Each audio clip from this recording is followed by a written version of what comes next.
it up, I got a bit of the bank to make me a safe house. Shake it up, she got her hands on her knees and she bringing the cake out. So this is chest and triceps the other day with my pal Tommy. 140 kilos, some really good lifts. I actually surprised myself with this one, so let's get straight into it. So starting off with a quick condition check. These pictures are actually taken just after this session, like so fully pumped from a chest and bicep session. And I'm pretty pleased with that, considering I'm 19 stone, which I think is a touch over 121 kilos. So pretty good condition, and as I said in previous videos, it seems to be, even as I'm growing and getting stronger, condition seems to be holding. So I think where I'm at calorie wise is a good place, you know. But yeah, to give you some background here, like this is 140 kilos on this bar, and usually I do, well, for the past 2 or 3 years now, it must be 2 or 3 years, I've been benching on the Smith, because last time I did it on the flat bench, I actually hurt my shoulder. But yeah, so this time my mate Tommy wanted to come and train with me at King's. So yeah, we went on the free bar, and we were warming up, like 10 kilos, adding it to the bar every time, and I thought, you know what, I've been feeling strong like on the Smith, let's give it a go, and like let's just give 140 a go because you've got a good spotter. And it actually moved really well. So I think I get 4 completely on my own, but unfortunately Tom just puts his hand on the bar on 5 and 6. I actually think I had them, but I mean, it's not a major issue because he then spotted me all the way till 12, and yeah, I hadn't trained chest like this in ages, because it's just so hard to get a good spotter and then to have one reliably with you every single time you train chest. So I just ended up doing it on the Smith. But the connection that you get, and moving a bar with the weight on it as opposed to one in a fixed machine, I wouldn't say night and day, I think that's a bit over dramatic, but it's a big difference, and you can just feel it. And I think you can move with the bar and it might adjust better, whereas the Smith, you're very stuck into where you are, and that might not be the right plane of motion for your best sort of strength curve. So yeah, this has actually made me go back to free bar on the bench press. But yeah, this is the second set now actually, and this one is 130 kilos. So again, like if I'd been doing my previous kind of sessions, this would have been 120, maybe even 115 to get the sort of like 12 to 15 reps that I wanted. But now I'm doing a heavy set, and plus the negatives as well, and rather than just doing the 15-20 reps, I think I'll get another 12 here. But yeah, Tom gives us a good spot.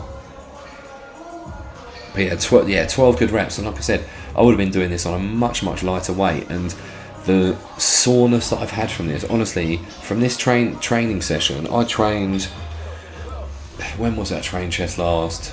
Last train chest on a Saturday, and it hurt all the way till, what we say, Thursday. It hurt all the way till Wednesday, and it's just now that I can stretch there that I can't feel it. That is a long time, and it's when I actually looked back at how I used to train, especially chest, it's exactly what me and my mate used to do. Like, we both competed together in different categories, but we were always doing those negatives, and it generally always seemed that there was 2 heavy sets, you know, one that you made sure you really went with, like your first set, because you can see me at the start of those other videos, and maybe I'll just play the start of it in a sec. But what you'll see is here, just before I stand up, or just before I sit down, sorry, I talk to Tommy about what I want for a spot. I have a word with him and say to him that I don't want him to take too much off of the bar, and all these sort of things, and it's a really important conversation to have. And then from here, I'm now like setting myself, like this is the whole mindset bit for me. Like for me, I'm thinking of stuff that's annoying me, like even like slapping my legs like that. I think like I'll hit them proper hard, and it just, you know, it's almost like smelling salts that can really, you know, when you really hit yourself hard, and it's just like there's a big part of bench press. I thought this was important, really, actually. Like there's a big part of bench press that is mentality, because I went into that a little bit like, oh shit, I wonder what I can lift. And when we got there, I thought, well, do you know what, I'm going to trust this spot and like really go for it.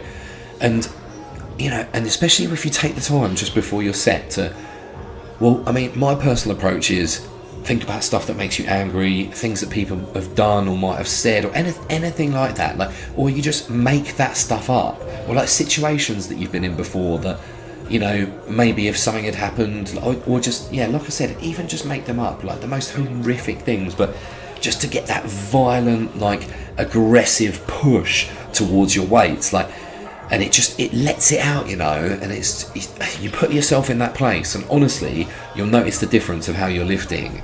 There'll be a different focus towards you. So yeah, I guess what I'm trying to say is, like, just before you lay down on that bench, or any set really, like especially a compound lift, like make sure your mind is right. Don't just lay down there and just be like, okay, so I'm just going to do like 140 kilos now for like a couple of reps and then get a spot.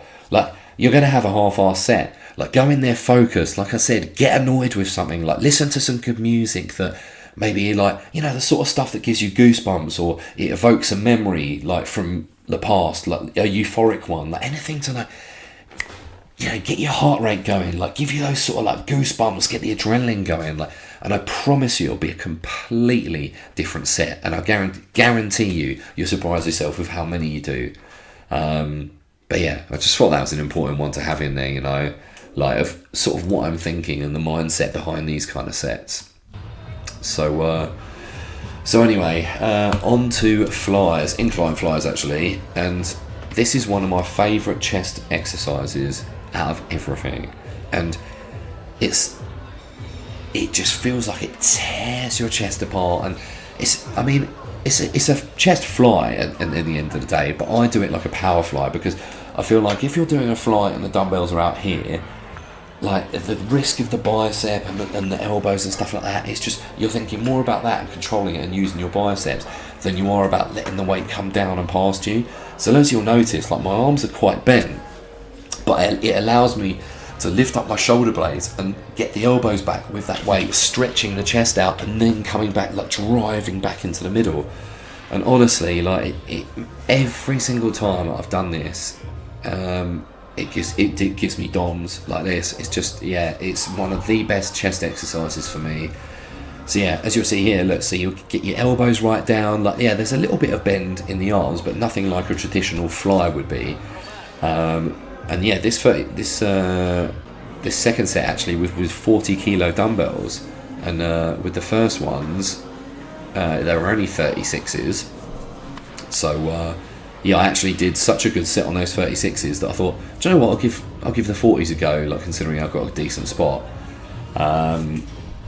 So yeah, and it turned out, you know, even after reaching failure with the 36s, I was still strong and knocked out a good few reps. So yeah, bloody brilliant session actually, like really good to have a good spot, really makes the difference. So I'd implore you to have a word with people, yeah, before you're spotting them, tell them your expectations, how quick you want the bar to move, anything like that.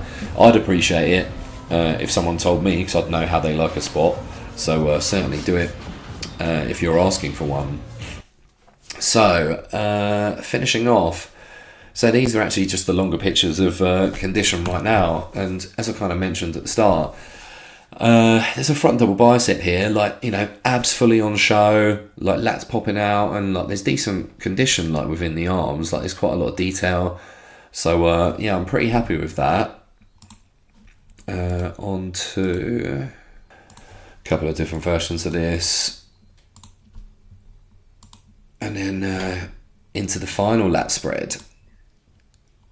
Man, and a decent condition there as well actually, like I'm pretty impressed with myself. Like, I've kept things clean. When I've been snacking, I've been opting for that clear whey instead of you know, eating things like dark chocolate and all that sort of stuff. So it's actually I think it's paying off, you know, because like I said, 19 stone and still having abs, and then having condition in my back like that, and I've got decent lines in the quads as well. Like I'm pretty happy with that actually. So I'm going to keep, I think I need some calories again though, so I'm probably going to throw in an extra couple of 100 calories like just during the day, because what I'm doing at the moment is that I'm trying to get that last meal in before bed, and sometimes, you know, it gets to sort of 9:30, 10 o'clock, and you certainly can't be asked to cook, and I like to go to bed around 10 now. So just having a couple of slices of toast, like with a bit of Nutella or peanut butter, and then like a whey shake, So now I might just up that to 3 slices of toast or 2 slices of toast with this granola that I like to eat in a protein shake, and then